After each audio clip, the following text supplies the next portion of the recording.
social impact startup in Delhi. I was previously a travel writer and an editor.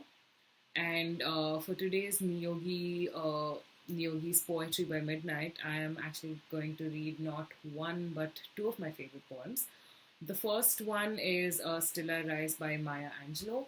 And this poem is very important to me because a few years ago, when I was going through a phase of clinical depression, I remember reading this poem out or reciting it to myself every single night before sleeping because it really gave me the strength or the belief that I could emerge from whatever I was feeling and actually rise.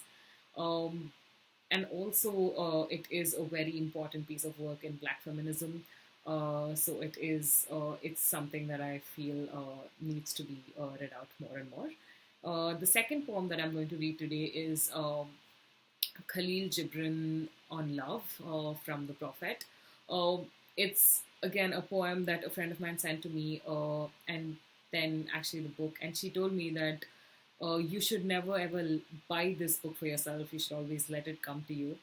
I read this particular poem and I remember loving it so much that I ended up buying many copies of the book and giving it to my friends, other friends, because I did not want them to buy it and I wanted it to come to them. So yeah, and every single time I read this poem till date, I end up drawing a different meaning from it. So yeah, so the first poem I'm going to read is Still I Rise by Maya Angelou.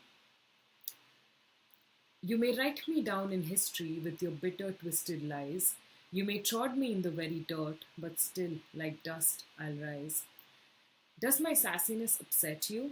Why you beset with gloom? Because I walk like I've got oil wells pumping in my living room? Just like moons and like suns, with the certainty of tides, just like hope springing high, still I'll rise. Did you want to see me broken, bowed head and lowered eyes, shoulders falling down like teardrops, weakened by my soulful cries? Does my haughtiness offend you? Don't you take it awful hard? 'Cause I laugh like I've got gold mines digging in my own backyard. You may shoot me with your words, you may cut me with your eyes, you may kill me with your hatefulness, but still, like air, I'll rise. Does my sexiness upset you? Does it come as a surprise that I dance like I've got diamonds at the meeting of my thighs? Out of the huts of history's shame, I rise. Up from a past that's rooted in pain, I rise. I'm a black ocean leaping and wide, welling and swelling, I bear in the tide. Leaving behind nights of terror, I rise. Into a daybreak that's wondrously clear, I rise. Bringing the gifts that my ancestors gave, I am the dream and the hope of the slave. I rise, I rise, I rise. Okay, the next poem is Khalil Gibran on love. Then said Al-Mitra, speak to us of love. And he raised his head and looked upon the people, and there fell a stillness upon them.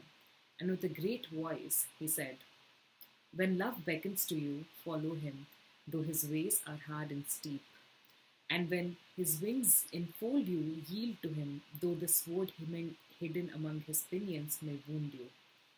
And when he speaks to you, believe in him, though his voice may shatter your dreams as the north wind lays waste the garden. For even as love crowns you, so shall he crucify you. Even as he is for your growth, so is he for your pruning. Even as he ascends to your height and caresses your tenderest branches that quiver in the sun, so shall he descend to your roots and shake them in their clinging to the earth.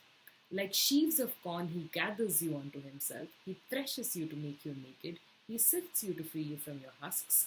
He grinds you to whiteness. He kneads you until you are pliant.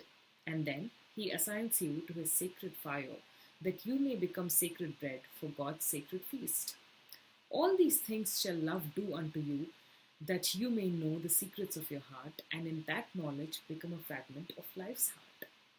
But if in your fear you would seek only love's peace and love's pleasure, then it is better for you to cover your nakedness and pass out of love's threshing floor into a seasonless world where you shall laugh but not all your laughter and weep but not all your tears. Love gives not but itself and takes not but from itself. Love possesses not nor would it be possessed, for love is sufficient unto love.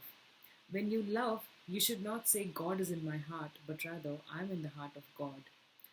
And think not you can direct the course of love, because love, if it finds you worthy, directs your course. Love has no other desire but to fulfill itself, but if you love and must needs have desires, let these be your desires. To melt and be like a running brook that sings its melody to the night, to know the pain of too much tenderness, to be wounded by your own understanding of love, and to bleed willingly and joyfully, to wake at dawn with a winged heart and give thanks for another day of loving, to rest at the noon hour and meditate love's ecstasy, to return home at eventide with gratitude, and then to sleep with a prayer for the beloved in your heart and a song of praise upon your lips. Thank you.